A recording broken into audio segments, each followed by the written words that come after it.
Welcome back to the channel. It's a blessing to have you here again. If this is your first time joining us, I'm grateful you've chosen to be here. Today's message goes to the very heart of spiritual integrity and humility. It challenges our assumptions about where true wisdom comes from, and whether we've been measuring our spiritual experiences through the right lens. Let me ask you a question. When you listen to a Dharma talk or attend a spiritual discourse, do you find yourself focused on the teacher, their appearance, their reputation, their behavior? Or do you listen with reverence to the Dharma itself, regardless of who speaks it? This may sound like a small detail, but it could be the very difference between inner awakening and spiritual stagnation. In temples and retreats all over the world, people gather to hear teachings. Some teachers speak with eloquence, dressed in clean robes, backed by large followings. Others are quieter, less polished, perhaps even unorthodox. And here's the truth. Many people, knowingly or not, judge the Dharma by the teacher's image.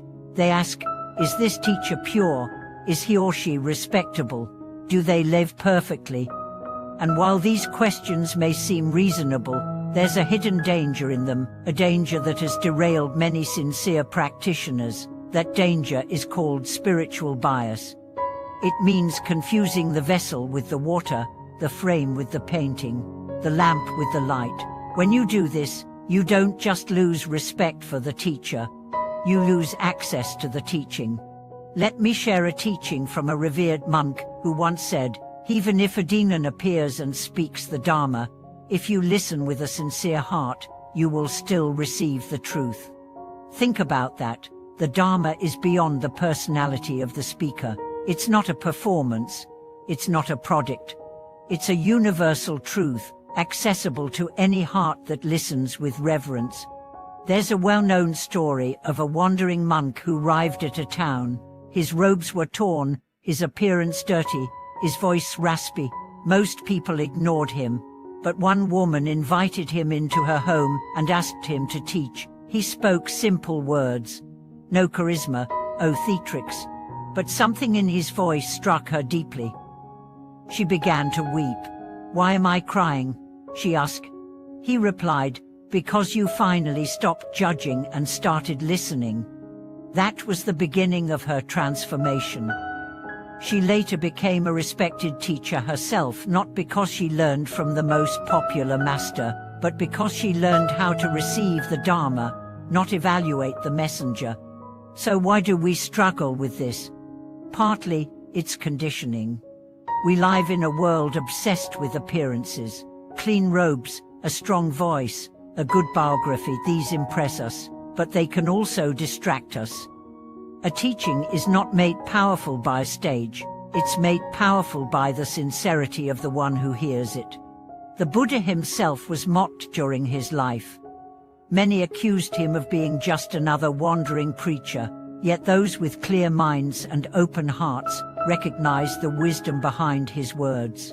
They didn't wait for him to prove himself. They listened, they practiced, and their lives changed. Now let me be clear.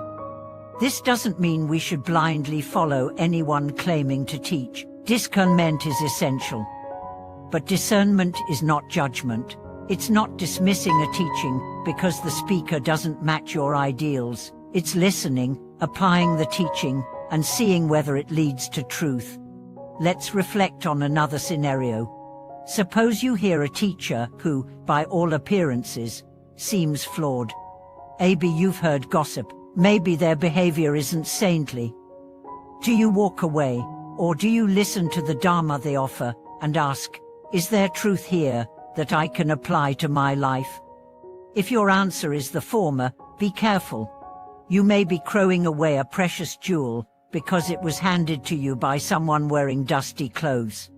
One elder monk used to say, even a broken vessel can carry sacred water. It's not the container that quenches your thirst. It's the water itself. In spiritual terms, that water is the Dharma. And our job is to drink deeply, not inspect the cup for blemishes.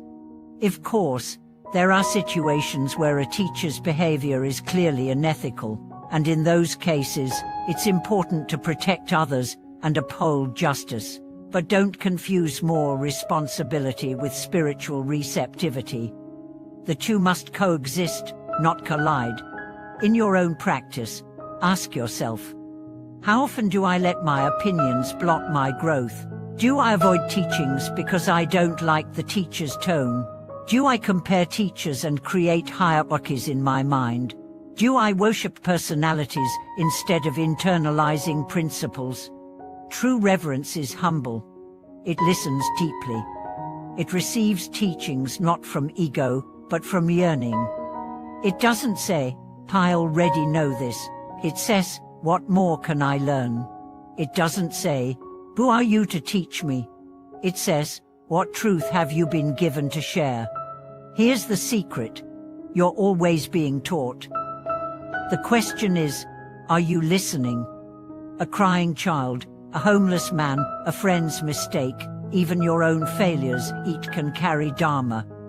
Each can reflect the teachings if your heart is open enough to see.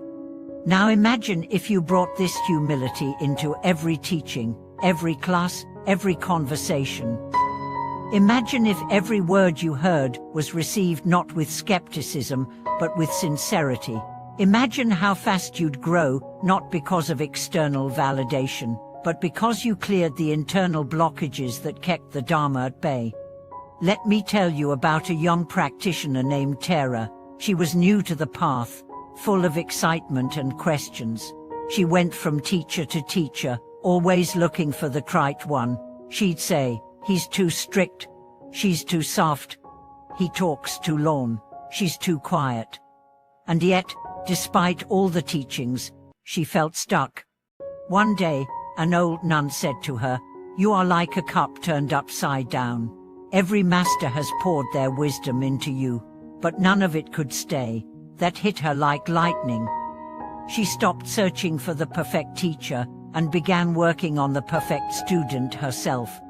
From that day forward, she listened differently. She bowed not just her head but her heart, and slowly, she changed not because the teachers were better, but because she had learned how to receive.